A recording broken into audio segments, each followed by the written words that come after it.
ওম নমঃ শিৱায় নমস্কাৰ বন্ধুসকল পুনে এটা গুৰুত্বপূৰ্ণ ভিডিঅ'লৈ স্বাগতম জনাইছোঁ। কন্যা ৰাশি জাতক জাতিকাসকলৰ 2026 চনৰ আগষ্ট মাহটো কিদৰে পাৰ হ'ব, কেনেধৰণৰ প্ৰতিফলন দেখিব, সকলোখিনি তথ্য জানিব পাৰিব। এই ৰাশিফল ভিডিঅ'টো হৈছে সম্পূৰ্ণ চন্দ্ৰমা গতি আধাৰিত ৰাশিফল।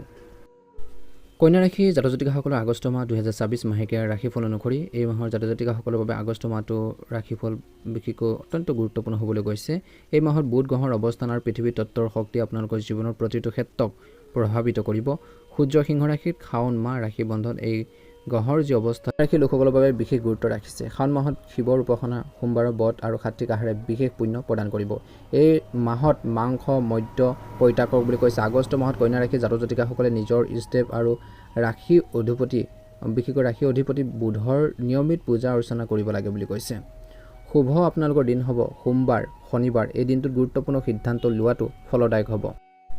আগষ্ট 2026 কেৰিয়াৰৰ ক্ষেত্ৰত বৃহস্পতি দশম ভাৱত থকাৰ বাবে কন্যা ৰাশিৰ লোকসকলৰ কেৰিয়াৰত অগ্ৰগতি দ্ৰুতগতিত থাকিব। সূৰ্য ভাৱত থকাৰ বাবে কন্যা ৰাশি জাতক জাতিকাসকলৰ কেৰিয়াৰৰ ক্ষেত্ৰত গতি দ্ৰুতগতিত আহিব। কেৰিয়াৰত আগবাঢ়ি যাব পাৰিব, ভাল সুযোগ পাব। সূৰ্য দ্বাদশ ভাৱত থকাৰ বাবে বিদেশ, চৰকাৰী বা গোপন বিভাগৰ লগত জড়িত কামত পদা আঁৰৰ পৰা সফলতা পাব। শাওণ মাহত কৰা পৰিশ্ৰম আৰু ধৈৰ্য ফল ছেপ্টেম্বৰত গণেশ চতুৰ্থীৰ সময়ত প্ৰত্যক্ষ হ'ব বুলি কৈছে।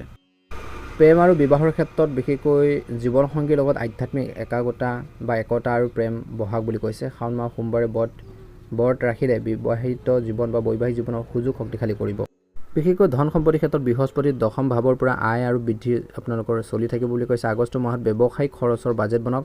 শনি সপ্তম ভাৱত থকাৰ বাবে অংশীদাৰিত্ব সম্পৰ্কীয় কামত বিশেষকৈ স্বচ্ছতা ৰাখিব লাগিব, সকলো ক্লিয়াৰ কৰি ৰাখিব লাগিব।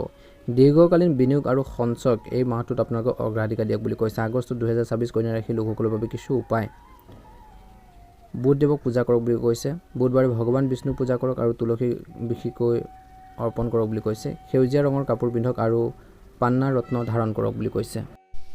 আগষ্ট মাহৰ ৰাশিফল অনুসৰি বিশেষকৈ আৱেগৰ ক্ষেত্ৰত এই মাহত আপুনি ব্যৱহাৰিক হ'ব লাগিব আৰু আৱেগতকৈ যুক্তিৰে কাম কৰিলে কন্যা ৰাশিৰ জাতক জাতিকাসকলে বেছি সফলতা পাব। মানসিক শান্তিৰ বাবে ধ্যান ধৰ্মত সময় দিব। ব্যৱসায়িক ক্ষেত্ৰত ব্যৱসায়ত নতুন পৰিকল্পনা কাৰ্যকৰী কৰাৰ বাবে সময় ভাল। এই মাহটোত প্ৰডাক্টৰ কোৱালিটি ভাল কৰিলে লাভ বাঢ়িব। অংশীদাৰিত্ব সম্পৰ্কীয় কামত স্বচ্ছতা ৰাখক। মাৰ্কেটিং আৰু যোগাযোগত মন দিয়ক। কেৰিয়াৰৰ ক্ষেত্ৰত বৃহস্পতি দশম ভাৱত থকাৰ বাবে কেৰিয়াৰৰ গতি দ্ৰুতগতিত আগবাঢ়িব। পদোন্নতি, নতুন দায়িত্ব পোৱাৰ যোগ। চৰকাৰী, বিদেশী বা গোপন বিভাগৰ কামত পদাৰ আঁৰৰ পৰা সফলতাৰ জ্যেষ্ঠ লোকৰ পৰা সহায় পোৱাৰ সম্ভাৱনা আছে। ধন টকা পইচাৰ ক্ষেত্ৰত আয় বৃদ্ধি পাব। বৃহস্পতিৰ কৃপাত ধনৰ আগমন ভাল থাকিব। কিন্তু শনি সপ্তম ভাৱত থকাৰ বাবে অংশীদাৰিত্ব সম্পৰ্কীয় কামত স্বচ্ছতা ৰাখক বুলি কৈছে। অযথা খৰচ নকৰি বাজেট বনাওক বুলি কৈছে। দীৰ্ঘকালীন বিনিয়োগ আৰু সঞ্চয়ৰ বাবে শুভ সময় এই মাহটো।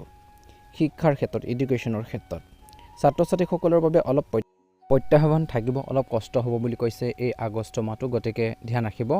বিশেষকৈ মনোযোগ অলপ বিচ্ছিন্ন হ'ব পাৰে। টেকনিকেল আৰু বিৱৰণীয় বিষয়ত অলপ অসুবিধা হ'ব পাৰে। প্ৰতিযোগিতামূলক পৰীক্ষাৰ বাবে এক্সট্ৰা কোচিং লওক বুলি কৈছে। এক্সট্ৰা কাৰিকুলাৰ এক্টিভিটিছৰ ওপৰতো গুৰুত্ব দিব লাগিব ছাত্ৰ ছাত্ৰীসকলে, ভাল হ'ব। ফেমিলিৰ ক্ষেত্ৰত পৰিয়ালত শান্তি থাকিব বুলি কৈছে এই আগষ্ট মাহটোত কন্যা ৰাশি জাতক জাতিকাসকলৰ। ভাই ভনীৰ লগত স্নেহ বাঢ়িব, মৰম চেনেহ বাঢ়িব, ইজনে সিজনৰ অনুভৱক বুজি পাব। বিশেষকৈ যিহেতু ৰাশি বন্ধনত বিশেষকৈ এই মাহত একতাৰ উৎসৱ পালন কৰক। ঘৰৰ জ্যেষ্ঠ লোকৰ পৰামৰ্শ মানি চলক। গ্ৰহৰ কেনেধৰণৰ প্ৰভাৱ থাকিব, কি গ্ৰহে আপোনালোকৰ ওপৰত ইতিবাচক সহায় আগবঢ়াব, কেনেধৰণৰ সাৱধানতা অৱলম্বন কৰিলে উপকৃত হ'ব। বুধ আৰু আপোনালোকৰ ৰাশি অধিপতি বিশেষকৈ আপোনালোকক কৈছে যে এই সময়খিনিত বুধ হৈছে আপোনালোকৰ ৰাশি অধিপতি। বুদ্ধি আৰু যোগাযোগ শক্তিশালী কৰিব বুধে আপোনালোকক। বিশেষকৈ বৃহস্পতি দশমত কৰ্মত উন্নতি আৰু সূৰ্য দ্বাদশত বিদেশ গোপন কামত লাভ। শনি সপ্তমত সম্পৰ্কত ধৈৰ্য ৰাখক। স্বাস্থ্যৰ ক্ষেত্ৰত প্ৰাচনতন্ত্ৰৰ সমস্যা, স্নায়ুৰ যত্ন লওক বুলি কৈছে। চৰ্দি কাহ, গাৰ বিষ হ'ব পাৰে। শাওণ মাহত বিশেষকৈ সাত্বিক আহাৰ, ফলাহাৰ, উপবাস কৰক। যোগ আৰু প্ৰাণায়ামে আপোনালোকৰ ৰোগ প্ৰতিৰোধ ক্ষমতা বঢ়াব বুলি কৈছে। প্ৰেমৰ ক্ষেত্ৰত বিবাহ কিছু লোকৰ স্থগিত থাকিব, কিন্তু জীৱনসংগীৰ লগত আধ্যাত্মিক বুজাবুজি বাঢ়িব। নতুন বিশেষকৈ আপোনালোকৰ সম্বন্ধৰ কথা বতৰা আহিব পাৰে। প্ৰেমত মৰ্যাদা আৰু সন্মান আপোনালোকে বজাই ৰাখক বুলি কৈছে এই আগষ্ট মাহটোত কন্যা ৰাশি জাতক জাতিকাসকলে নিশ্চয়কৈ ভাল প্ৰতিফলন দেখিব। যাত্ৰাৰ ক্ষেত্ৰত কামৰ বাবে সৰু সৰু যাত্ৰা হ'ব বুলি কৈছে। পশ্চিম দিশ যাত্ৰা কিছু লোকৰ বাবে লাভদায়ক হ'ব। বিদেশ যাত্ৰাৰ পৰা এই মাহত কিছু লোকৰ বিশেষ লাভ হৈছে। খৰচ হ'ব যাত্ৰাৰ ক্ষেত্ৰত, কিন্তু খৰচবোৰ অলপ লিমিট কৰি আপোনালোকে যাত্ৰা কৰক, নিয়ন্ত্ৰণ কৰি আগবাঢ়ক বুলি কৈছে, ভাল হ'ব। কৰ্মৰ ক্ষেত্ৰত সেৱা আৰু দান কৰক। মনত ৰাখিব, সেৱা আৰু দানে আপোনালোকক আগবাঢ়ি যোৱাৰ ক্ষেত্ৰত সহায় কৰিব। কণমানি ছোৱালীক বা সৰু সৰু ছোৱালীক সেউজীয়া কাপোৰ আপোনালোকে দান কৰক। গৰু মাতাক সেৱা কৰিলে বুধৰ কৃপা পাব বুলি কৈছে। গতিকে এইখিনি ক্ষেত্ৰত নিশ্চয়কৈ কন্যা ৰাশিৰ জাতক জাতিকাসকলে এই আগষ্ট মাহটোত ধ্যান দিব বা গুৰুত্ব দিব। ভাগ্যৰ ক্ষেত্ৰত বুধবাৰে ভাগ্যৰ সহায় বেছি পাব পাৰে। গতিকে বুধবাৰে কিবা এটা যদি ভাল কাম কৰে বা এই মাহত কৰিবলৈ যায়, বুধবাৰ দিনটোত অলপ বেষ্ট বুলি কৈছে। শুভ সংখ্যা 5ক আপোনালোকে জীৱনত অন্তৰ্ভুক্ত কৰক। এই মাহত কিছু অনুকূল ফল পোৱাৰ সম্ভাৱনা আছে।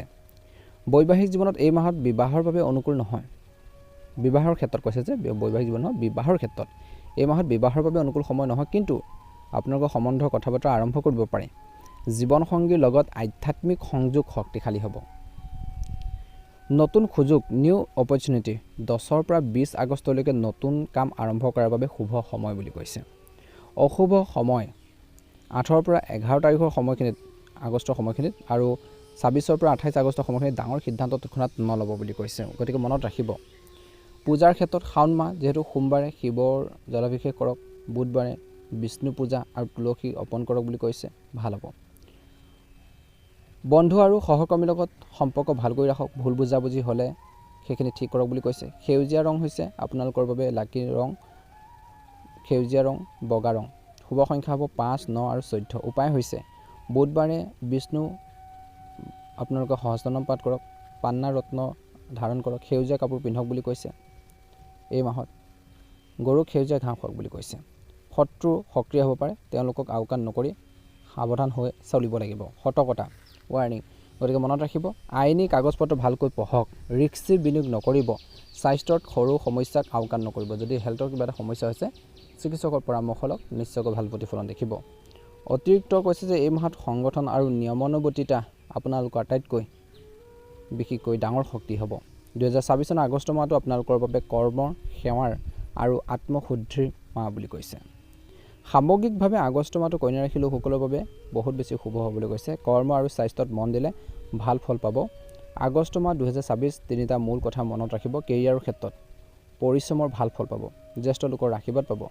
ধন টকা পইচাৰ ক্ষেত্ৰত আয় ভাল, কিন্তু বাজেট আপোনালোকে বনাই চলিব লাগিব।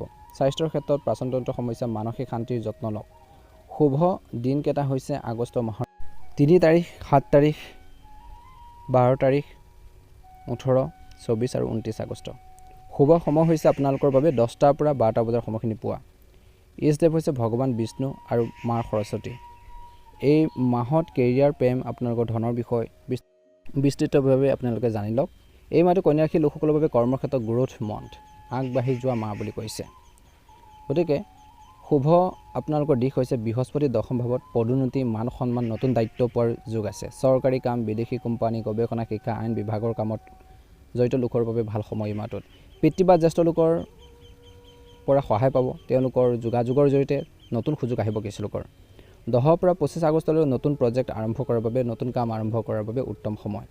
সাৱধান হ'ব লাগিব এই মাহত। শনি 7মত থকাৰ বাবে সহকৰ্মীৰ লগত মতভেদ হ'ব পাৰে, কথা কওঁতে শান্ত থাকক। অত্যধিক কামৰ চাপত ভুল হ'ব পাৰে। ফাইল, কাগজ পত্ৰ দুবাৰ চেক কৰক। 18ৰ পৰা 20 তাৰিখত বিষয়াৰ লগত তৰ্ক নকৰিব।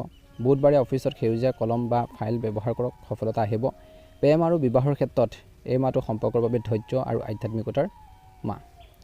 ৰিলেশ্যনশ্বিপ বা প্ৰেমত বিবাহৰ দিন পিছুৱাই যাব পাৰে কিছু লোকৰ, কিন্তু সম্পৰ্ক অধিক গভীৰ আৰু আধ্যাত্মিক হ'ব। এজনে আনজনৰ ভাৱ বুজিব। 12ৰ পৰা 22 আগষ্ট বা 14ৰ পৰা 22 আগষ্ট এইখিনিত আপোনালোকৰ পাৰ্টনাৰৰ লগত মনৰ কথাবোৰ খুলিকৈ কওক বুলি কৈছে। ভুল বুজাবুজিবোৰ শেষ কৰক, ভাল সময়। নতুন প্ৰেমৰ প্ৰস্তাৱ পাব পাৰে, 5ৰ পৰা 15 আগষ্টৰ ভিতৰত আহিব পাৰে।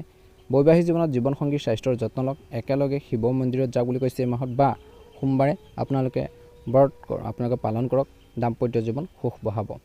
ৰাখী বন্ধনৰ দিনা পৰিয়ালৰ লগত সময় কটালে সম্পৰ্ক আৰু শক্তিশালী হ'ব। সাৱধান হ'ব লাগিব প্ৰেম আৰু বৈবাহিক জীৱনত, সন্দেহ বেছি নকৰিব, সৰু কথাত বেছিকৈ খং নকৰিব। ধন আৰু বিত্তৰ ক্ষেত্ৰত মানি এণ্ড ফাইনেন্স এই মাহটো আয় ভাল, কিন্তু বাজেট প্ৰয়োজন আছে।